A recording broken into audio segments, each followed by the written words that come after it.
Dwight Howard at Andre Blatch irerepresenta ang Pilipinas. Kupunan ng mayabang na Lebanese player na si Wael Arakji Yare.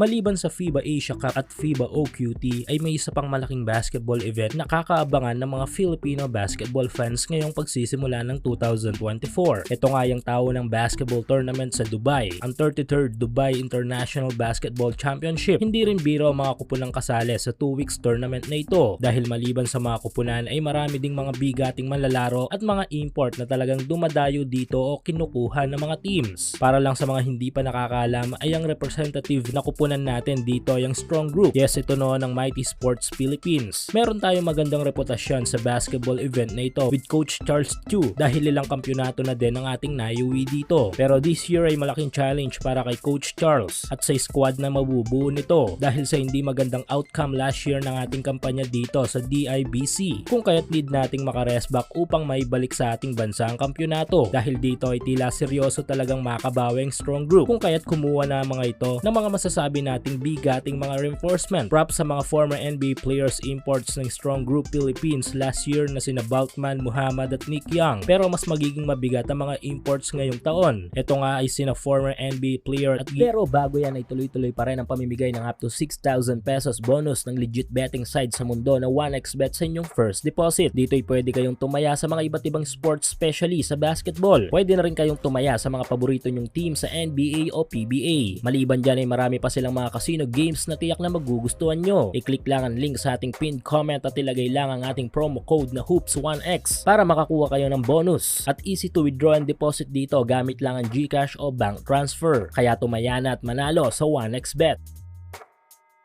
Gilas naturalized player na si Andre Blatch at ang one of the best centers sa NBA na si Dwight Howard. Kinumpirma nga ni Shams Charania ng The Athletic na lalaro si Howard para sa Pilipinas na bahagi din ng pagpapakondisyon ng 8-time NBA All-Star. Malaking boost para sa Strong Group ang pagkakasali ni Dwight dahil alam naman natin siguro kung ano ang kayang idala ng halimaw na big man na ito. Nakaraang taon ay lumaro si Dwight sa Asia para sa T1 League ng Taiwan at maraming mga nagsasabing hindi pa binigay ni Howard ang kanyang intense NBA performance sa mga laro nito at tamang laro lamang siya. However, kumana si Dwight sa ilang mga laro nito na mga monster figures, scoring 23 points, 16 rebounds at 5 assists. At maliban kay Dwight ay magbabalik laro din para i-representa muli ang Pilipinas si Kuya Dre, Andre Blatch na nananatiling naturalized Filipino citizen. Sino ba naman ang makakalimot sa one of the best import ng Pilipinas sa FIBA? Though may edad na at masasabi nating out of shape na dahil sa limitadong basketball activities ay nananatili pa ring asset ng Strong Group si Dre. Tandaan natin na parte si Blatch ng Philippine representative team na nakasilat ng kampyonato sa 31st Dubai International Basketball Championship at ang kupunang reresbaka ng Strong Group para mabawi ang kampyonato ay walang iba kundi ang kupunang kinabibilangan ng mayabang na Lebanese national team player na si Wael Arakji. Ito nga yung Al Riyadi. Pinadapa kasi tayo ng mga ito last year sa quarterfinals. Pero ito at matinding restback nga ito. Tulad nga ng sabi ko kanina ay iba naman ang may bibigay ni na Howard at Blatch sa naibigay ni na Balkman, Muhammad at Swaggy P.